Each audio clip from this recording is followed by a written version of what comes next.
another edition of our LinkedIn Live series and the podcast. And this one is a really special one because I have Glen Duncan, who is from Scale Ups, and I would really like to welcome him. My name's Rachel Stone, and I help leaders to become even better leaders. And we'll have a series of these discussions where I interview people, and I've had some fantastic guests, and none more so than here we have Glen. So please introduce yourself, Glen, and tell everybody a little bit about your background, and then we'll kick off from there. Yeah, sure. Thank you, Rachel, for inviting me along today. It's great to hang out with you. Yeah, so I'm Glen. I'm a former executive leader. I've been an executive leader for 13 years. Been in the technology sector for 20 or so years, and wild range of large-scale corporates in the media industry through to really nice sort of scale-up and startup enterprises as well. And my flavour has been operations. So initially, sales enablement and commercial, which I did for multiple years, and then in the last 7 to 8 years, I've pivoted to much more of a business generalist, and I guess being that glue, that sort of chief operating officer style role that knits all of the different departments, processes, the people, and the strategy around it together. So, yeah, and then this last year, I've gone out by myself. So as you said, I've set up a leadership support consultancy called Scale Up Ops, and we help leaders with areas such as organizational health, so how to get their leadership team nice and cohesive, strategy, vision and values. And one of the most often overlooked areas is like how to successfully manage change within an organization. So yeah, these are areas that I'm particularly passionate about and lean into a lot these days. Fantastic. And we said we would have a meet-up because we've worked together at the Trusted Executive, which was absolutely a fantastic experience, and thank you for that. And what we wanted to do today was to look at a bit of a tricky topic, especially as we're in such unpredictable times at the moment. And we said that a good topic would be, what is a relationship a leader has with failure? And I wanted to dig deep into those moments when things perhaps don't go according to plan, and because we are in uncertain times. And I've talked to a number of leaders of organisations who are saying it's been a very challenging time, and there's always opportunities, and there are winners and losers, but there are times when things don't go according to plan, and some people could describe that as failure. And also, I know from my own research of working with ICQ Global with disc profiling, that engagement with employees is at a historic low, and also executive burnout is at an historic high. So we wanted to address this, this combination of, when things aren't going well to plan, unpredictable and challenging circumstances, and then how does a leader have a relationship, what could be perceived to be failure? So first of all, would you like to define for me what you would say from your experience you would define as failure? I think if you'd have asked me this question about 3 years ago, I would have said it's burden, because you carry it with you, or a battle scar. Mm-hmm. And I think it's funny enough, sometimes when I speak to leaders, they often call it that, the war story is all about the scars. My relationship with failure these days is considerably more healthy, and I view it as essentially it's a part of a paragraph or a sentence. I mentioned you before we came on this call, I've got a lovely poster above my head. It says, failure is a comma, not a full stop. It's quite a well-used phrase, that. But really, failure is not the end of a story. It's the opportunity to course correct, to go again and take a learning from something. And ultimately boil it back to one word, which is growth. That's what failure is. Becoming very uncomfortable. And from back with my action coach days, one of the things that the mantras that we had there was, there is no such thing as failure. The failure is you can describe it. You have either a fantastic successful outcome or you have a fabulous learning opportunity. And the other thing is, one of Brad Sugar's famous saying is that the only failure is the failure to participate. And, it's been lovely to sort of bring these words into sentences and to explore this with you. And, you've told me in your dealings when we're building up to preparing for this that, you were very prepared to be very vulnerable. And, hopefully this is a safe space. And this is really, I feel like it's a bit of we're addressing a taboo in some regards, because both you and I have been through periods of extreme challenges with mental health. I had what I call my 2018 breakthrough at the time when sadly I lost my father, and I never had a chance to make it up with him, and we not really had a very good relationship all my life. My marriage ended, which was okay. It was a good outcome, really, but it was the morning of something that I expected it to be one way, and it didn't turn out that way. And I really badly hit the menopause all in one go. And I think I turned 50, and I think it all came crashing in. And I had what would classically be called a complete mental breakdown. I lost myself, but actually now looking back, I realised that was a breakthrough, and I don't have any regret about that time. And I know that you wanted to share this experience. Let's break that taboo.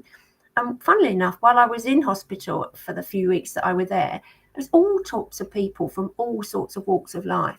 So you wanted to start there a little bit with that kind of episode that was quite pivotal in your life. So to talk us through that. Yeah, for sure. So around 2.5 years ago, I experienced one of those things that you think only happens to somebody else. I've always been an advocate of areas that are really important or preeminent, whether that's what businesses are doing around sustainability, diversity, equity, and inclusion. I'm always curious, want to know and understand. And the same with the mental health movement. Being an operations leader, I had to understand how could we support our people if they were experiencing bouts of depression or, God forbid, feeling suicidal, and what is our role in that? So I did a week-long mental health first aid course back in 2019. And I was very empathetic, but I never thought it would happen to me. How could I possibly empathize in hindsight now? I know, unless I realized what it felt like. In around December 2022, I'd just come off a pretty frenetic period. So I'd just completed and successfully an executive MBA. I'd done that alongside a full-time role. We'd just come out of the pandemic. So Cool. The digital transformation consultancy I was working at the time, we'd successfully navigated through that period. It was stressful, but we made it through, and that was a real success. That's something I'm really proud of, because a lot of businesses didn't make it through COVID, and we did. But I found myself in a period where I was, I can say overtired, but I was very irritable. My sense of self-worth was just going down the pan. So even though I'd got distinction from my executive MBA, I finished top of my class, had everything going for me, all my prospects going well. I was very well respected in my workplace. But I just, my sense of self-worth was disappearing. I was very irritable. I couldn't concentrate on anything. Like my ability to consume information in a way that I had before, and I can reference that in a second, was just becoming more and more limited every single day, and I couldn't focus. The example I have to give to people is I just felt distracted the whole time. Like I couldn't sit down and focus on I'm not a big TV watcher anyway, but even just sitting down to watch something simple, I just a bit of a gibbering wreck. And I remember, and it was it should have been a nice time of year because it was the festive period, and I had young families, took my children to see Santa, and I was very, very grouchy. And it was my wife, my sheriff. We all need a sheriff in our life, don't we? Hold us accountable. But she told me that she wanted to know what on earth is going on with you.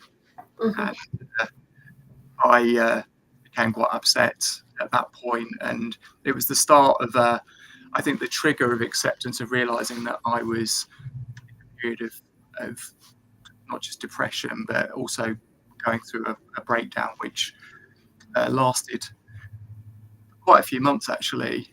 Because once you're in it, it's not like, I'm instantly now I can get on the road to recovery. It became even worse. Insomnia, sleepless nights, had a very difficult few social outings where anxiety was an all-time high. Mm-hmm. I was making up narratives in my head. It was just awful. Mm-hmm. To say to people, like, nobody would have wanted to live in my head with me at that. That's exactly what I said. Yeah, absolutely. Well, thank you so much that for Yeah, sharing that, because I'm listening to what you said there, and when it happened to me, before it happened to me, I was a highly capable, very confident, able person that could think clearly, get a lot done, all of that. And then one day I remember going to work and I didn't remember how to switch the computer on. You say you couldn't think clearly. I can remember being at work with a client and I couldn't actually remember how to switch the computer on. I started to panic. And another thing was that I'd never experienced anxiety before. And I remember hearing people saying, oh, I can't go into a shop, I get too anxious. And I remember thinking, well, how can you be anxious about going in a shop?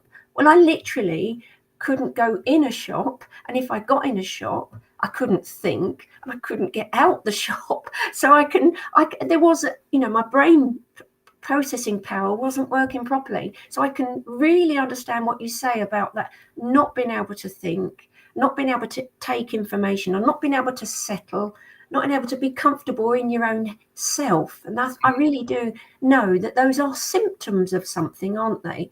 But yeah. before this all happened, could you see anything coming along in the pathway for you to get to that point?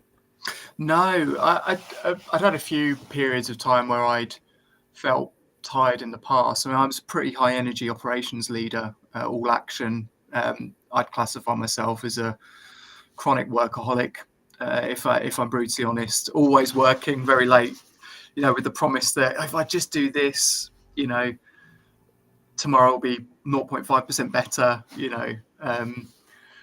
I worked long hours in London for multiple years, and even in my most recent job at the digital consultancy in Birmingham, I worked pretty long hours. And it's interesting because it wasn't long hours cultures that I was working in. It was more a symptom of me wanting to get there. And maybe that's the operations background in me, because we're chronic problem solvers. We often we'll take on the biggest problem, whether we're asked to or not. Our bread and butter is we stare over the precipice and look at the Gordian knots, the problems that other people don't want to touch. We'll just dive straight in, but we could disappear for weeks, months, days, and we carry that burden. Nobody puts it on us, but we shoulder it ourselves. Mm-hmm. Yeah, I guess there've been a few occasions prior to that where I had felt quite tired or worn out, and then maybe at that point I'd maybe changed a job or something along those lines. There'd been a change, but never a complete and utter sort of distracted shutdown, which is where I ended up. So on this occasion. So in a way, the nature of your skill set takes you to a place where there is a limit to where it works well for you, but then it works against you. And isn't that the same with lots of things? Anything that is serving us really well can be a real strength, but it can also be our Achilles heel. So for example, somebody who's very good at attention to detail, that's a great skill, it's really great, but it could also work against you if time is the pressing factor. The fact that you're very good at getting into a problem and working hard to resolve it works really well for you until it works against you. Another factor, people who are driven by, must be there on time, must get everything done to time at the expense of detail. So in a way, it's the yin and yang of everything, isn't it? Our makeup is such that our very best traits work well for us up to an optimum level, and then they peter out the other side and then become a bit destructive. And to that point, it may be that, in our lives, I mean, I'm not qualified to diagnose or anything like that, but we've been through periods where we may have got to this point before, but the circumstances changed, the environment changed, and it hadn't gone over that tipping point to work against us. And I really hear you when you say you have that burden of, the burden of feeling that this is your responsibility to resolve this problem. And I think a lot of leaders feel that, don't they? They feel that burden of responsibility. And it sometimes works for them and it sometimes works against them. Yeah, 100%. I think that point around it being your responsibility is a big one, and sometimes if you're a particularly conscientious leader, you can take on all of the burden. Mm-hmm. You could work in a leadership group who feels no burden, but you feel it and you Mm-hmm. absorb it all for the entire organisation. You know, that I've Mm-hmm. seen done. You know, Mm-hmm. I've worked with organisations where, you know, the owner and the person, say for example the managing director, holds all of that so tightly to their detriment, and then that then impacts negatively. That in effect they're trying to protect the other members of the team, but then that works, instead of it being something that's working for them, it works against them, because the other people in the team feel the strain that that person's under, but don't realise why there is a strain. And therefore, that's why transparency is such a good, and a little bit of vulnerability are such good habits to have, aren't they? yeah, 100%. I think you've hit the nail on the head there. Yeah, and so we've talked about, getting to that point, but we don't want it to be a woe is me story, because actually out of all of that, difficult, uncomfortable times, there's been some fantastic outcomes for you personally and for myself when it happened to me. But I'm really interested, because I know about myself, but I'd really be interested to hear how you made that transition to viewing that as a time of failure, but actually now you can see it in a different light. Yeah, and I think because I had an unhealthy relationship with failure, it made that period quite difficult to reconcile when I was in it, because I felt like I'd failed Mm-hmm. myself. I Mm-hmm. should be able to deal with life in a way Mm-hmm. that I always had, you know. So I think the thing with recovery from a period like that is that there's no instant fix, but what I can talk about is hope. Mm-hmm. That the road is progressively better. So many people have different ways that they recover from an incident like that. Like for me, it was a blend of I went through a series of cognitive behavioral therapy sessions, which were really helpful for me to reframe how I thought about situations in my mind and myself, how I Mm-hmm. view myself in situations. Like, to Mm-hmm. give you an example, whilst I might be sat here talking to you relatively confidently, I'm actually quite a chronic introvert, and and value a lot of time by myself, and generally quite shy and retiring. And I would feel awkward about what if I'm in a dinner party or room and I don't say a lot. And Mm-hmm. my therapist said to me, "So what if you don't say a lot?" And Mm-hmm. yet, for a long time, that had been quite a burden that I'd carried. Mm-hmm. I haven't said anything for 5 minutes. I need to say something. So, just we worked through a number of my points of anxiety and contributors, and then coupled alongside that, yes, I did get onto a course of medication as well, and which was really I think a combination of the two was particularly helpful for me. I needed to settle myself down a little bit, and medication just helped with that. And then equally Mm-hmm. on the therapy side, then I was able to then think clearly enough to be able to put what I was being told into action and apply it. So yeah, it took quite a number of months, and even speaking with a GP, because they do regular health checks with you to see how you are. They did say, I said, yeah, I think I'm good. I can stop everything now. Let's continue back to being Glen. And they did make a very good point, which I stand by even to this day, is that you're not that Glen anymore. You're a new Glen. And equally, and just remember that this didn't happen that long ago, Glen. It was only a few months back. Like, allow yourself that space and time to really, really, truly recover and walk into a new format of life for yourself in terms of how you think about your work, your relationship with failure, how you want to live each day. So yeah, it did take quite a long time to get myself. Don't get me wrong, I was back, I was fully functional, I was working, I was operating at a super high level.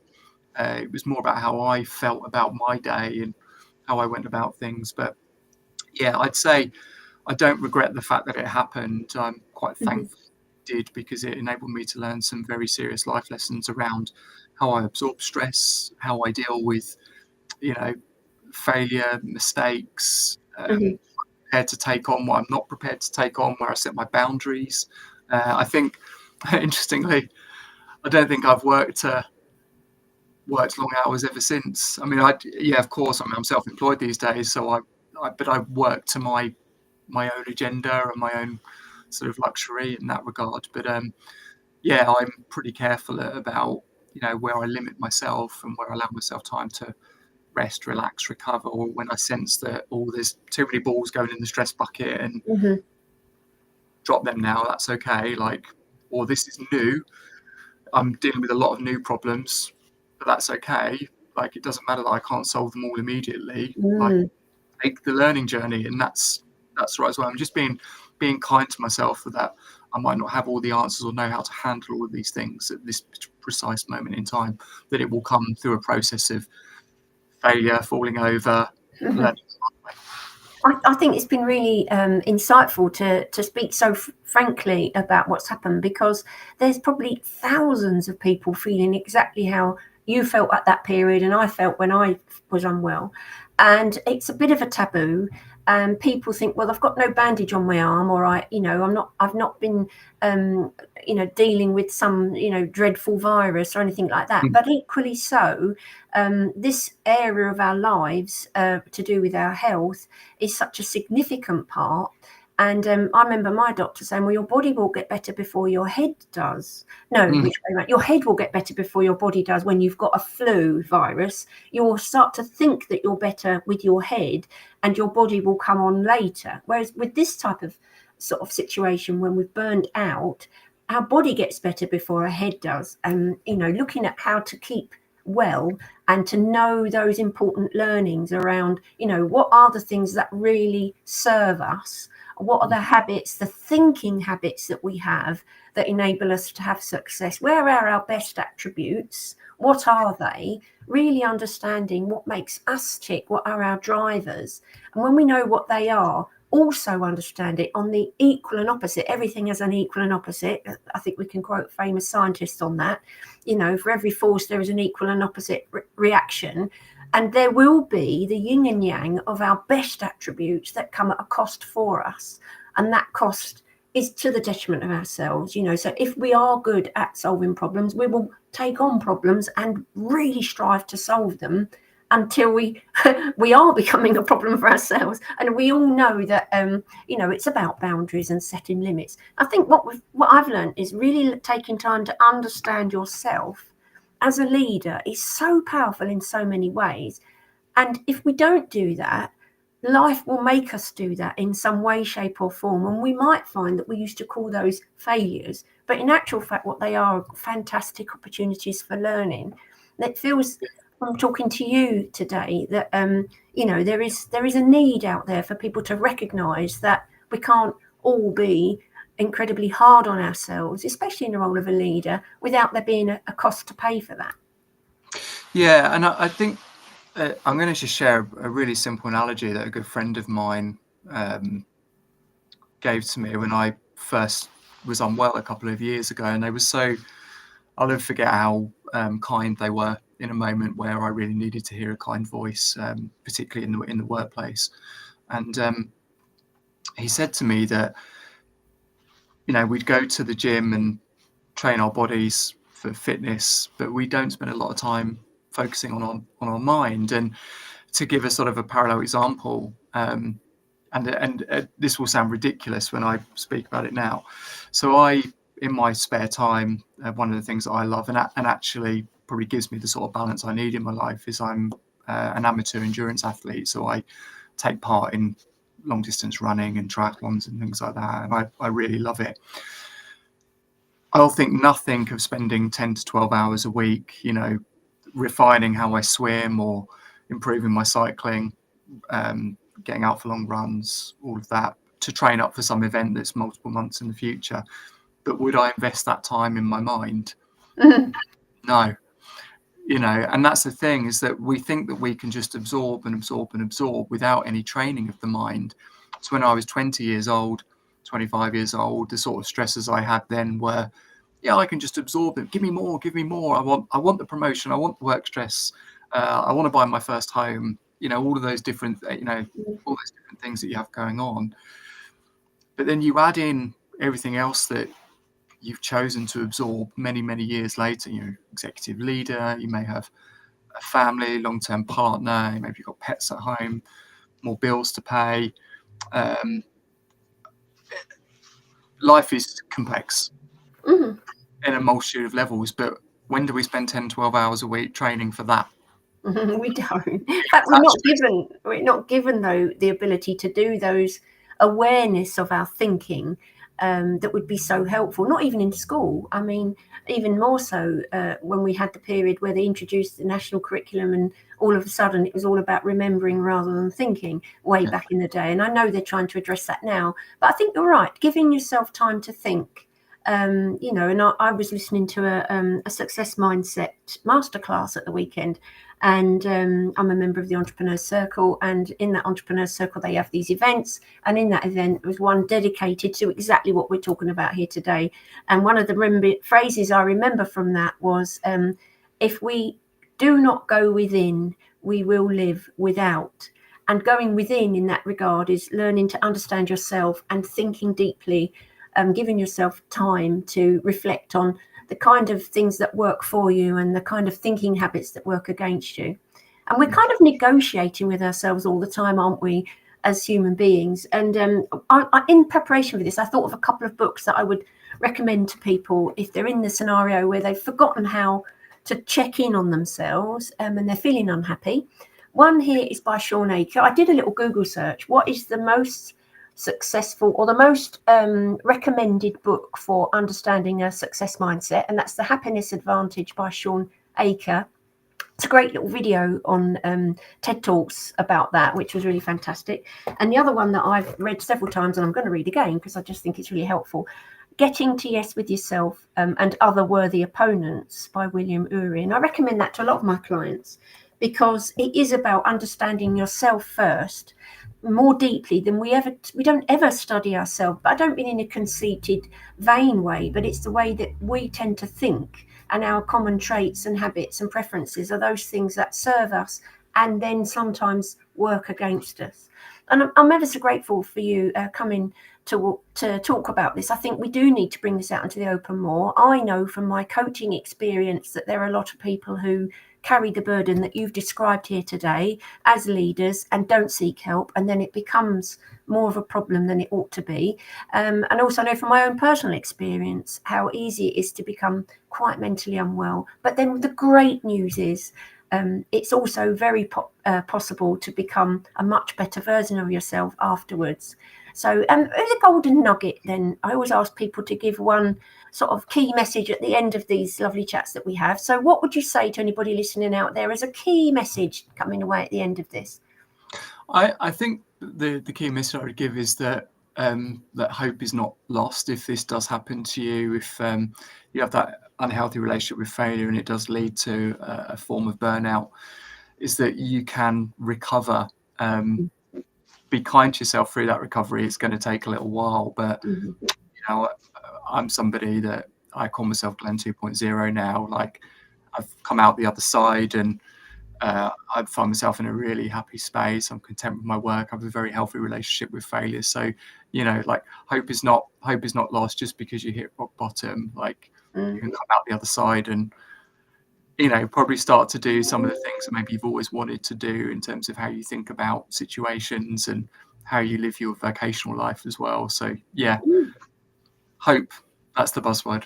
Absolutely. And all is possible, and out of a very dark place something really quite good can come. So thank you so much. I hope people can take heart from that. Please do send your messages in, and thank you so much for being so vulnerable and such a good advocate for mental health in the workplace. And if anybody wants to get in touch with you, how can they reach you, Glen? Yeah, you can reach me. I'm on LinkedIn. So Glen Duncan on LinkedIn, or you can just email me. I'm on glen.duncan@scaleupops.com. Be great to hear from you. Thank you. And I'm Rachel Stone. I'm also on LinkedIn, and it's hello@Rachel Stone Coaching. Thanks very much. Until the next time.